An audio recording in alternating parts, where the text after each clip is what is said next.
What was your reaction when you first saw Chixia? She's a stunning woman. Do you have a favorite line in the game? Sucks to be you. I loved saying that.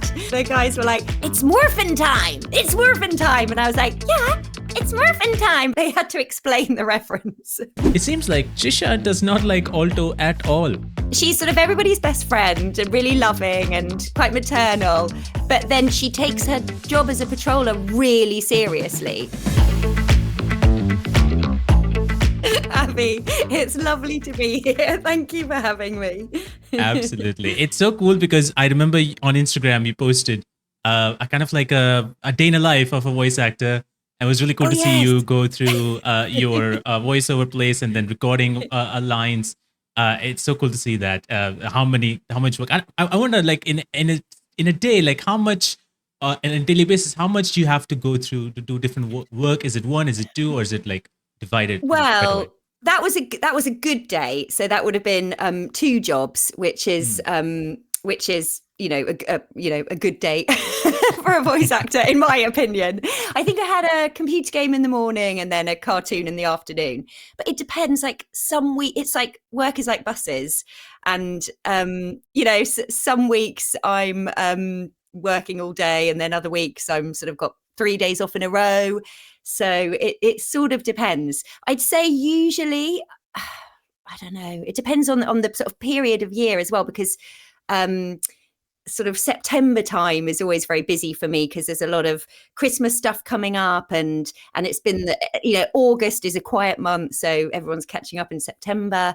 But yeah, I guess I've got a job a day if I'm lucky, and 2 if I'm very lucky. Yeah, so I feel like it's if you have more, then it's actually good, instead of like, oh gosh, there's more, I have to go some other places. I feel like more is good for you then. More is great. I mean, back in the day, I remember having probably doesn't really happen anymore, but I remember like going to 4 studios in one day a long time ago. And because I was rushing to each studio, actually the adrenaline is quite good, I think, because you don't have time to worry about how good you're going to be or how you're going to say it or whether you've looked at the script. So you just have to do it. And I think when the adrenaline's up, that can actually help. Probably there's times when it doesn't help. Like I think sometimes I come out of auditions and I think, oh, it's that old thing of I should have taken a breath or taken my time, or I'm quite, I suppose, an excitable person, and sometimes that means I don't take a breath, before I jump in. But yeah, being busy is great because you feel on top of the world, and I guess when you've had a dry spell with work, of course, even if you've had a really busy week the week before, if you have a drought, you're going to think, oh, no one wants me, I'm never going to work again, and that can really knock your confidence. You mentioned that how if you have like adrenaline, and it's a good thing when you're going into any of the role. Was that something similar when it came to Wuthering Waves? Was that something that do you build up energy to go on all these games? Yes. Oh, definitely. Yeah. If I'm playing a character like Chixia, then yeah, she's got so much energy and boundless enthusiasm. Yeah. So, I mean, I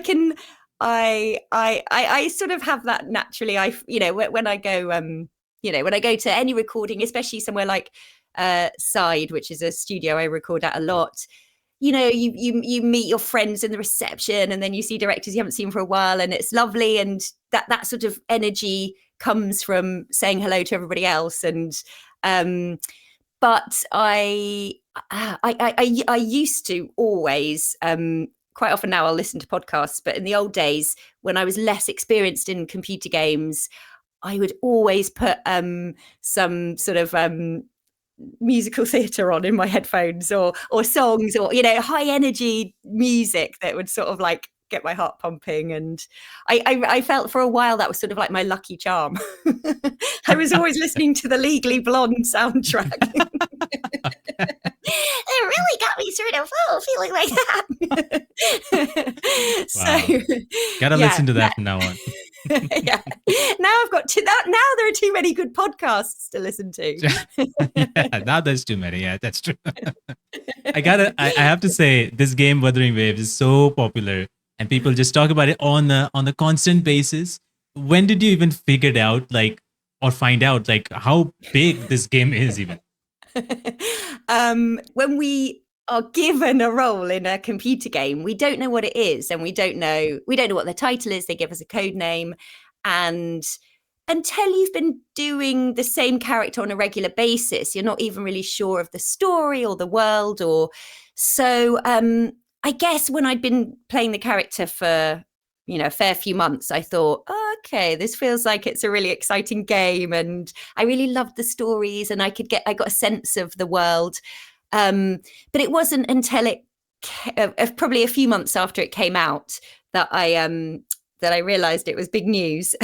And then, I saw some of the cutscenes on YouTube, and I bumped into Rebecca, who plays Yang Yang, and then she introduced me to some of the other guys on WhatsApp, and I was like, oh, okay, this is big.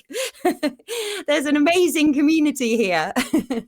So yeah, but I think if I didn't look at social media at all, I would have no idea that it was, I think that's the thing, isn't it? On social media, you can meet the community playing the game, and you can meet other actors there, and you get a sense of what's going on. But if you're not a gamer like me, then I would have had no idea. Yeah, I can totally understand. I think I at the same time, I think like there's a lot of actors who are in video games who don't play video games, but they're still in social media, just probably because they do so many other things, and they promote their own other work, and at the same time they promote their work, the video game work. So they're just there, and then they just realize suddenly, like, oh my god, there's a lot of people here. So yeah, it's just. Well, as you know, I have felt the pressure to do the same. And I've been encouraged to set up a sort of Instagram account for my work, which is really nice, because it's like having a portfolio, a go-to sort of. And then you can go, oh yeah, and I did this, and oh, this is good too. I was in that. Yeah. So I feel like it's through social media that you can start interacting with the with the gaming community, which is amazing and massive, and there's so many strands as well. Like I was looking at some of the fan art, and people who I guess it's like maybe their full-time job now, doing fan art for games, because they are just amazing. So yeah, I'm hugely impressed with all of that. With all these video game roles that you have done, do you ever feel a pressure when you're first starting the job? Is there something like, okay, were you thinking like whether the players will be liking your character or not when the game eventually kind of comes out? Actually, but is there a pressure, or do you kind of don't think about it? I've never thought about it, because I suppose, as I said, I've only just sort of stepped into this big wide world of seeing the other side of the games.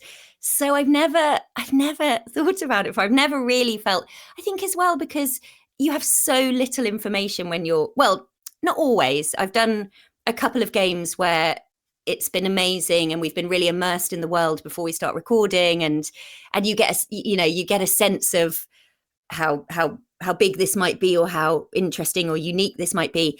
But I think, I don't know, luckily I hopefully anyway, because when you're performing, you've forgotten all of that, and you're just in the character.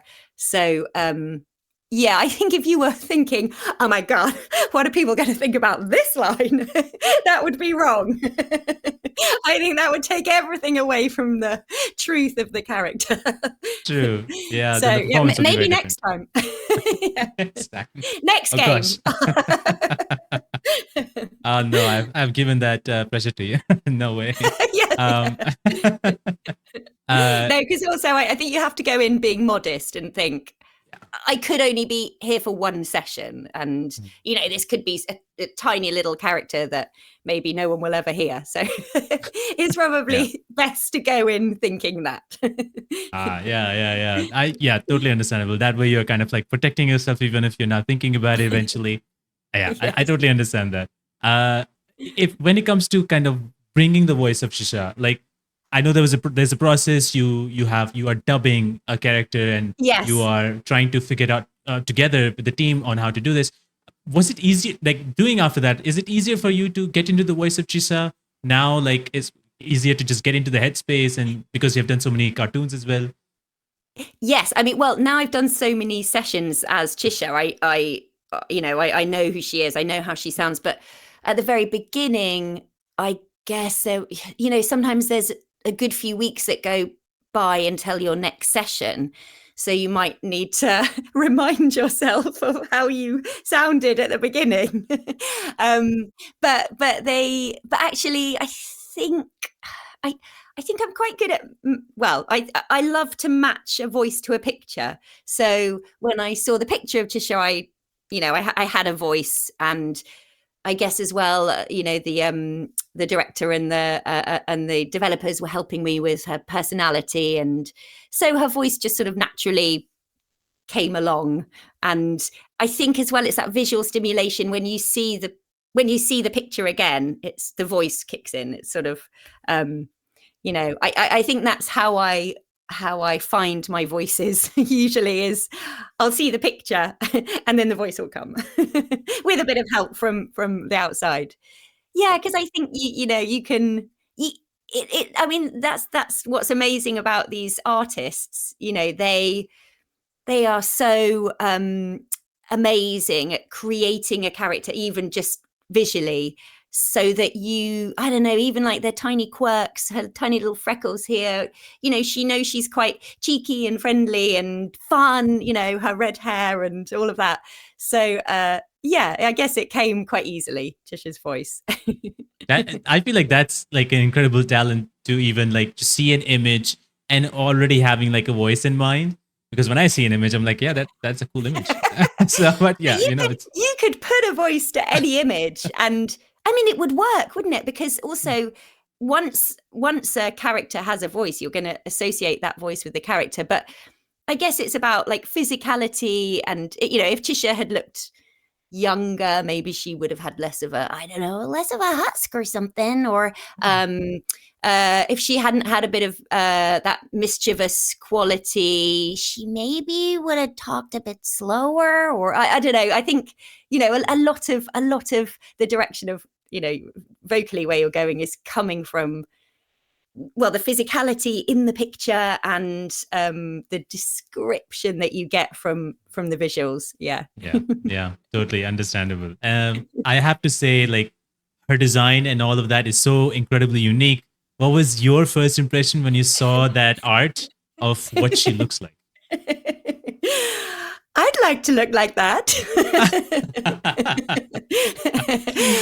You can. I mean, why not? No, she's a stunning woman.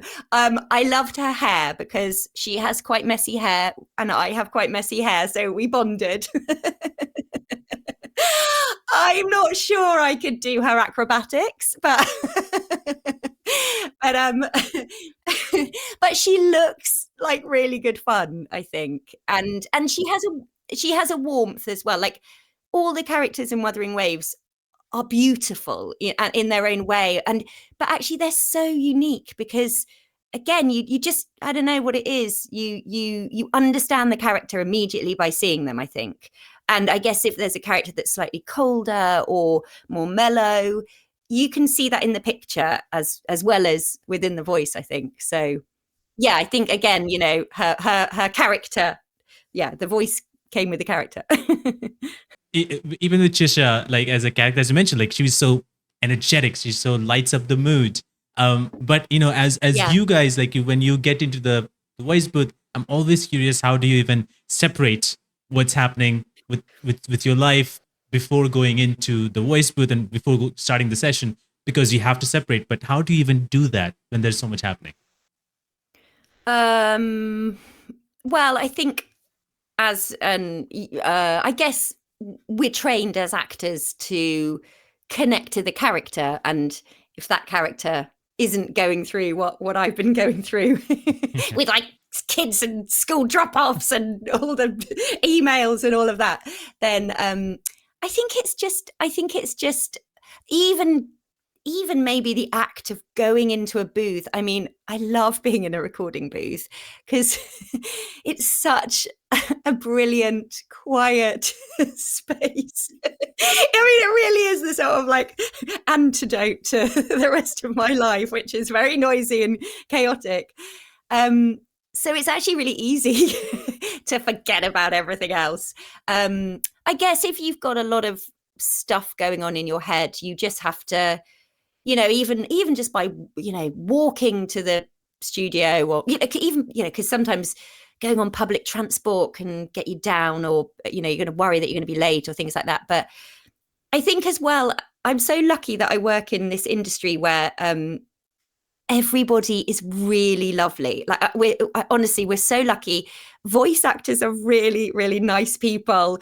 Voice directors are incredibly lovely. The studios are so welcoming. So you always feel safe and welcome. And I think, if you arrived in a fluster or you were stressed about something, everybody takes care of you, and they would make sure that you're, fully ready before you had to perform. So, I mean, that is really the nicest thing about being in the voice industry, is everybody's nice. There aren't that many egos. It's great. Oh, that's so cool. I love that. Yeah, that's there. Yeah, lovely. That's my experience.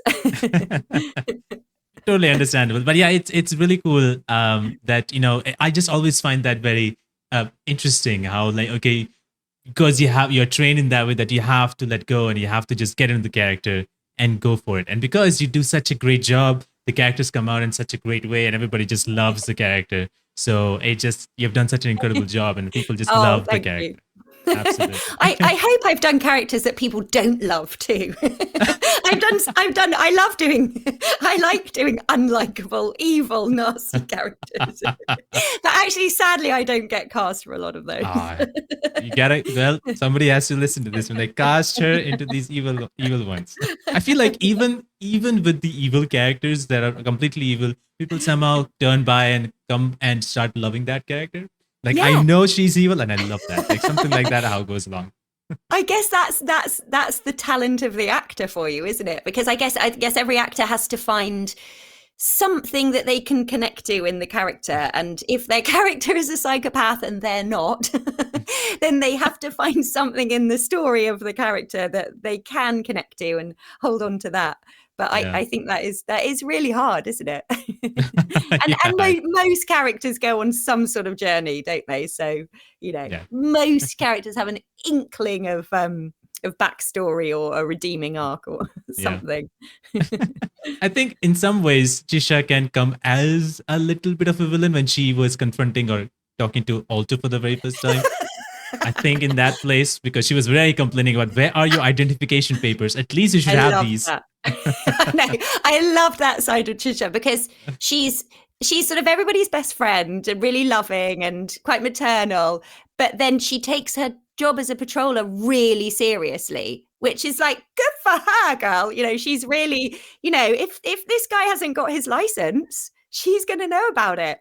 And also, I mean, if you met Aalto in the street and he was giving it the wide boy stuff, I think I think it irked her a bit, didn't it? So I liked seeing that side of her, where she's like,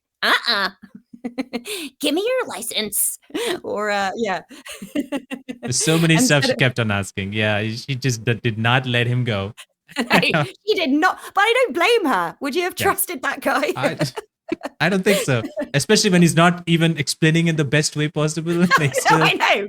She kept saying, yeah, but you haven't answered my question. Where are your papers?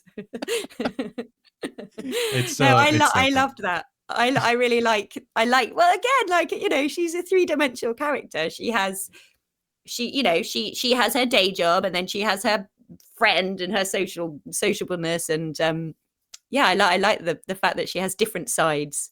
Yeah, definitely. And that she can get, she was like, definitely. No messing around. I think take those sunglasses off. Oh yeah, that's true. That was also a thing. Oh my God, she could not stand him. But I think like Chixia is so energetic, and she's so, something new happens, she wants to know. and like something that Rover did and a new ability. I'm like, what is that? Like, how did you do that? And so she's so much Yes. excited and also Yes. shares everything to Rover and whatever. Like, I think one of the things was like she's such a fan of Panhua's restaurant that she's like, we gotta go there, we gotta eat in the breakfast, we gotta do there and get some spicy ones. So like she has that place. I like that. That's what I love. She does have quite that's the thing, isn't it? You know, when she's a patroller and she's in charge, she's super competent and mature and incredible, but she does have a lovely childish side, which is she gets really excited about things like food and Victor Saver and spicy noodles. And she has a really funny line. I wish I could remember it. It's something like, yeah, I can eat an old shoe with Victor Saver. You know, she can eat anything as long as she's got spicy sauce. And that's a bit like my son. Because my son, who's 11, can, you know, he doesn't have great culinary tastes, but give him some spicy sauce and he'll eat anything. Oh my God. I think, my God, I kind of relate to him in some ways, weirdly, because I sometimes some food was not that good. I would get some ketchup or something like that, and I'll eat. It's just something. Yeah. We have, before I met my husband and had a family, I wasn't a condiment person, but now we have like this whole cupboard dedicated to about 4 different spicy sauces, ketchup, 3 mayos. You know, it's like the condiment scene is incredible. You gotta have it now at this point. Yeah. Well, that's the thing. Once you start, you can't not have a sauce or a dip or something with your main meal. Yeah. It needs to be one at least. Yeah. Yeah. Yeah. Oh my At God. least one. You're trying to remember one of the lines, and I think one of the lines that I like, because that's more of like a serious, or like more, I guess, serious side of her, because she says like, now that I'm all grown up, I'm not scared anymore, and I can be my own torch, which I really love. Was there a moment in your life where you felt sort of the same way, where you are no longer scared anymore and you can be that your own torch? I think that just happens naturally as you grow older, and when you're young, you're so, you know, I'm still keen to please everybody, but when you're young, you're so keen to please and you're so desperate to do it right, and you don't realize that you have the rest of your life to there's no such thing as getting it right, especially in this world of acting. You know, I think that comes with life experience, basically. And I guess if you're like Chixia and you've fought and you've seen your world change, I think that's mostly what it is, isn't it? It's about getting perspective if you're in your life, as it's very rare for people to go through life without sad or desperate or unhappy things occurring. And that's when you get a bit of perspective, and that's when you realize that I guess you get more confident and more thick-skinned. And I wish I could have told that to my 20-year-old self. I mean, that's what they kept saying that at drama school. At drama school, they were just always saying, don't try and get it right, you know, and come out of your comfort zone. And you've got to have a thicker skin. But it's easy to say those things. You don't get those things until you've had a bit of life, I think. I think so. There's so many lines that Chixia has, which I really enjoy. And one of the ones is very fun, because when I heard it, I'm like, I know that line. It's from Power Rangers. And it's morphin time. And I was like, wow, I did not expect her to say that. So. No, I didn't expect either. But then the guys were like, it's morphin time. It's morphin time. And I was like, yeah, it's morphin time, but I didn't, they had to explain the reference. And I was like, oh, of course, it's the Power Rangers. But it's really cool. I just think it's because Chixia is cool. Like she would say that. Yeah. It's morphin time. And it's such a great thing to say. Totally. That's such a cool thing to say. And there's so many lines that you guys record. Is there something that sticks out when you were even recording that was kind of memorable when you were recording? Sucks to be you. I loved saying that. I think she did have a lot of funny lines actually, which was amazing. I think when I got, when we were recording at the beginning, I started realizing that she's actually very funny and cute. I loved it when at the beginning of Wuthering Waves, when her and Yang Yang have rescued Rover, and Chixia says something like, lesson number 1, CPR. And then she says, I've never actually done it on a living person before.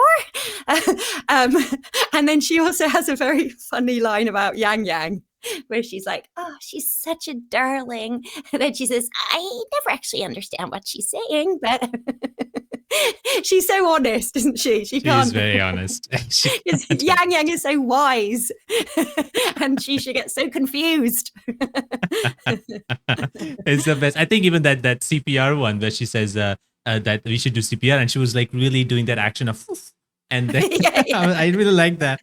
And then she said like, but I've not done it on. I was like, okay. He's alive. It's so cool. I just love listening to her because every time she says something, it's just she cheers everybody up. And I don't know how, like, if anybody is like standing in front of her, like a real person, and if she's saying those lines, I don't know how you can have a straight face. I think you'll be just smiling or laughing or chuckling all the time. I hope so. I think that's why she's like, her and Yang Yang is such a good partnership, because like there's sort of calm and loveliness, and then just sort of a bit more of a crazy energy, and they're such a good partnership because they're so contrasting, which is brilliant, I think. Yeah, they are very, very different people. And Wuthering Waves is such a huge game, and I know you haven't played games, but do you ever wish to kind of, now let's start playing games? Is that something that comes to your mind? No, I have been encouraged to think about it because, now that I suppose as well, when you hear more about the game, you become more interested in it. And then I want to know what happens. I mean, I do know from cutscenes and watching videos of plays, but I'd be really interested in knowing how to do it. But I think I'll have to wait till it's on console. And because then I've promised my son that he can have a go. Oh, wow. And he can teach me. but he's terrible, because actually my kids do play video games sometimes, but they always fast forward the acting and the cutscenes, and I get so cross because it's like, guys, what are you doing? These actors, they were in the booth for hours doing this stuff. They're giving you their heart and soul, and you're literally skipping. So that's very annoying for me. They're too young; they don't appreciate the not good yet. bits. Yeah, I think it's kind of like the life of voice actor kind of adds in here, and be like, oh, the life of voice actor, you do such great roles, and then your kids play it, they do not see one bit of it. So, but that's good, isn't it? That should keep us all grounded, because I mean, a game is, we are probably the tiniest part of a game. It's the world that's created by the creators and the artists, and and the music, and there's so many amazing ingredients. And I think probably the voice acting is just maybe not even icing on the cake. That's too much, but maybe just the little sprinkles on the icing on the cake. Okay. You have been, as you said, you have been working in games before. So, like, when you started working in games, what were your thoughts at the time about games versus and now? Well, when I started, I think I went in thinking, oh, this is like when I go and do cartoon voices, I'll just be doing, hey, it's voices, or like really over the top, but I quickly realized that, like everything, I guess this is actually not just video games. It was probably when I started in voice acting, it was a lesson I learned very, very quickly, is that, because it's the same in animation, people don't want cartoon character voices. They want real characters, and it might have there might be a fun element to that voice, but it has to be truthful. and yeah, that's a lesson I learned, I guess, for voice acting. I think as well, like probably back in the day when voice acting wasn't taken quite as, it maybe wasn't as well known a genre of acting as it is now, and it felt like quite low down in the hierarchy of acting, you know, and you go, oh, I'm just a voice actor. Because I think people thought, oh well, they're just going to go and do silly voices, but it's you know, you are becoming a character in exactly the same way you would on stage or in, you know, in front of a camera. You have to be physical. You can't get the voice if you're not using your whole body or connecting to some truthful emotion. So yeah, I big up the voice actors. So I remember, you know, when I was really young, it really did feel like it wasn't proper acting, and I don't know why that was. I always sort of thought, well, that's just, you know, look, come to a session and see what we're doing, and you will realize we're putting our heart and soul into this. Yeah, I think they'll realize like it's more the same than you think. Like, yeah, you know, it's, and I think even at this point, I think some people also kind of consider in some way, some people are there who are like, oh, that's not real acting. I'm like, okay. So, but I'm so happy that people now, there's a lot more people now who truly see it as like acting as acting goes and Yes. appreciate. And that's why I want to be voice actors and kind of want to start from there, because people thought like, okay, I want to be an actor, but nobody thought about being a voice actor. So, but now people want to be like, oh, I'm going to be a voice actor because of video games and animation. And so it is the best right now. And also it's I think it's a really good platform if you want to get into acting, and because you can put your audio reel, you know, on anything. You could draw pictures and put it up there, or you know, you don't. And one of the things I quite like is you don't have to put loads of makeup on. Yeah. You don't have to put a costume on that takes 3 hours to get in and out of. It's so immediate, but you know, it's very immediate, and you can have a lot of fun with it, and you can make your own. I guess that's why I always loved voice acting, and why I always wanted to get into the audio side of things, was because you can make 100 characters and they can talk to each other. You know, you can do that yourself, and because it's, you know, rather than putting different hats on and costumes and things, you can you know, come up with 1,000 characters just by using your voice. Yeah, that's the best. And so many people do that kind of impressions and stuff like that. It's so cool to see that. And you can train your ear as well. I keep saying this because I love doing impressions, but only I'll just do impressions of people I hear all the time.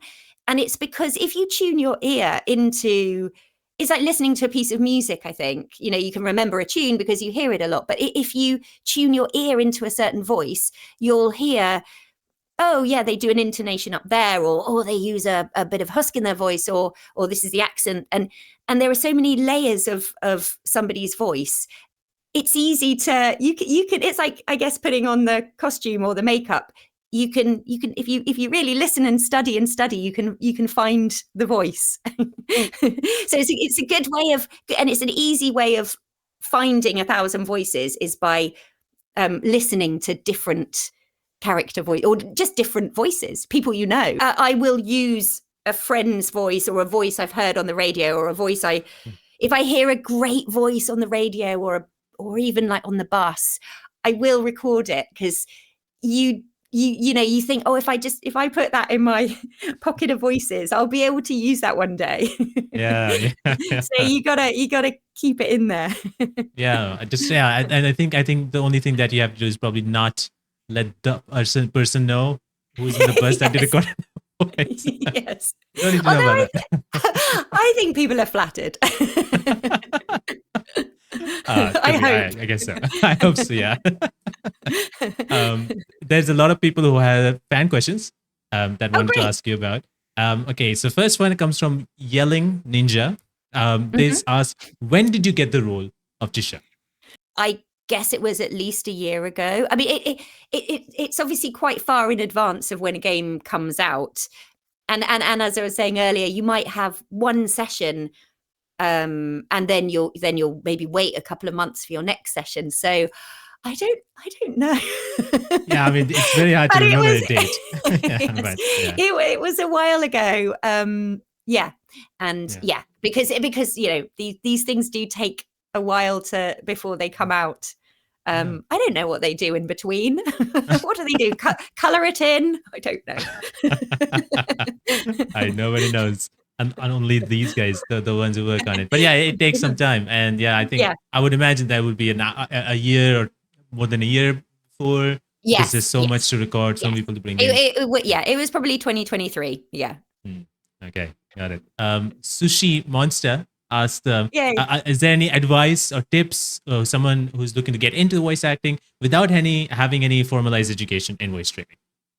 Yes, I think you just you can train yourself, as I was saying. You just use your ear and listen to voices and try and get I think I'm lucky and I'm probably in this job because I do lots of different voices. So unfortunately, I don't have that, you know, really sort of sexy voiceover voice that would get me lovely parts. But I do have lots of different voices so I think that's probably how I've ended up in this fortunate position. So if you can try and get as many voices as you can, and then find the characters of those voices, and make yourself a reel, make a demo. And then it's very, very hard to find an agent, I know. And really, it's an agent who'll help you get the professional acting jobs. But if you can shout loud enough and show that you're talented and put it on social media and just keep training yourself. Yes. Yeah, definitely. I think now, as you mentioned, like social media, I think places like Twitter and even probably Instagram, they I think in Twitter mostly because I see it where there's sometimes casting calls happening on Twitter directly, people asking for it. So yeah, I've seen those, and with like Google Forms, and now that's that people can fill in or see the details in, just like kind of like a very small role or very demo role or something like that. And so yeah, I think Twitter kind of like is a great place to go in there. I would say you definitely try and get an agent, because also you don't want to end up selling your voice for nothing, you know, like you don't want to end up getting exploited. So there's also lots of websites that will help you with fees and you know what's expected in a session. You know, you've got to be a bit careful, I think, unless you know you're being approached by a professional person. And Equity is a great union in Britain, which you can be a part of. I don't know if it's like, I know in the old days you could join Equity, you had to have done some professional acting. And I think I joined because I'd been to drama school. I don't know what the rules are now, but it's always worth being careful and checking and doing due diligence before you sort of, if you see a job advertised that's not from an agent or a reputable website. Yeah, I totally understand. It's important to take care of that. Next question comes from Aardvark Electrical. They say, when you're recording, do you get to watch the game scene, or is it just a script that you have to imagine the scene? So usually at the beginning, it's actually, I guess it depends. Usually you'll just have a script, and if you're lucky, you'll have a picture of your character. If you're really lucky, you'll have seen some images of the world and other characters. And because this was because Wuthering Waves was an English dub, we did see lots of or a bit of gameplay, which was really great, actually, because I mean that really does help a lot when you see your character animated. Yeah, that also helps with fitting the, you know, you're putting the voice to picture, so that's great. But usually you are doing it without seeing anything until it's right at the end, and then there might be some cutscenes that you can act to. So in Wuthering Waves, I was able to see some of the cutscenes anyway, and that was really great. Wow, that's cool. Yeah. Yeah, because you got to dub it, and that's why there's some scenes that were already done, and it's great that Yeah. you got to see the scenes because that helps really a lot more to, as you said, to Yes. perform. Um, Flame Food has an expression who says, "Ask, how would you voice Chisha in your natural accent?" Well, I guess she'd just be sort of exactly the same. I'd still give her all those sort of rolling eyes sort of thing, and I guess she's got a little bit more husk than I have. Let me see. I'm trying to think of a line. It's morphin time. It's morphin time. I suppose, yeah, she's maybe a little bit higher register than I am. Yeah. But basically, just me if I've had a coffee, I think. Oh my god, the truth to Chisha's voice: drink a coffee and that's it. The strange noise by the username, they ask, is there any voice line that surprised you? Victor Saver. I don't. I think with the lovely thing about Chixia is nothing was surprising because she has, lots of different sides to her personality. I can't think of anything really. She was just one big surprise, I guess. Yeah.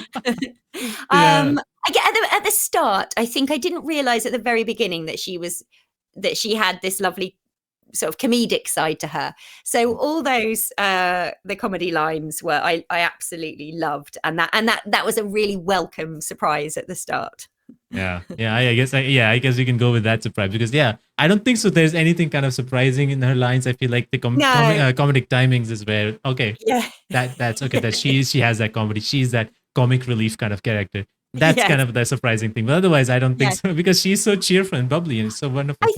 I remember thinking when she's talking to Encore, she has this really lovely maternal side actually, which I think was quite surprising as well because again, just another really, I guess that comes from her warmth though, and but when she bends down and is talking to Encore, it's very, very sweet, I think. It is a very sweet one. Yes. Virtual Pension has a last question. They ask, what was your first impression on being part of Wuthering Waves? So I think when it was released, we were doing some little intros for YouTube and some hellos and things. And I think then I thought, oh, that's nice. That must mean that Chixia's a nice role in this. So I was delighted. And then also I worked out later that I've got there are so many characters and so I knew some of the voice actors, and then when you go, oh, she played thingy, and oh, it's so and so, and that's also really nice because I feel like I was in a sort of, it feels like it was a bit of a family, this game. And because there's so many characters now, it would be so lovely to have all of you guys kind of like come together, maybe in a convention or something. That would be wonderful. I think people would love that. I think it's in the it's on the cards for sure. I'm part of a WhatsApp group with some of the other voice actors, and there's always a sort of, hey, let's do this. And I wish if this had been years ago and I didn't have loads of kids, I'd have been like able to do every convention, but it's just all of that side of that takes a bit of time, doesn't it, and planning and organization. But I me too. I hope we all meet up soon. I'm seeing Yang next week, hopefully. So that's cool. That's wonderful. We can chat Wuthering Waves. Oh, that's beautiful. That's wonderful. I feel even if maybe conventions are not a thing, I know there's things like Streamily signings and all these things where I know like sometimes it's done by one person, sometimes it's done by a group of people. And I think that's also very cool because then you can join in, even if it's a virtual thing, but you can still join in and come in together and talk to each other at that time. So even that happens, that would be cool. Absolutely. And I've said I'd love to do that, but preferably with other people, because I've never done Streamily before. And I feel like for a first time, I need to be in the in a group. But yeah, no, I really hope that happens. Yeah, hopefully soon. And also because then you get, I'm obsessed with all the art, and it's, I'd really like to see more more amazing fan art. Yeah, I'm me a bit too. obsessed with it. Yeah. Because I it's think, hard. yeah. I really like drawing, but I've tried to draw in the style of Wuthering, in that anime style. It's really difficult. So hard. It is very hard. I have no idea Yeah. how to do that. I've tried myself and yeah, I failed to draw. I gotta say, thank you so much, Harriet, for tuning Oh, in today thank and talking you. to me about all this. This has been so fun. It's so cheerful when I talk to you. It's just the best. So thank you for doing this. Thank you so much. You're so lovely. Yes, and Absolutely. I'll see you soon, hopefully. I know you're on Instagram. Do you would like to tell Oh, people what your Instagram yes. handle is? I've just opened a new account, if that's Yeah. what you say, and it's Hat Car Games, and I'm just I'm using it as a sort of portfolio to post all my work stuff. So yeah, please follow me if you're on Instagram.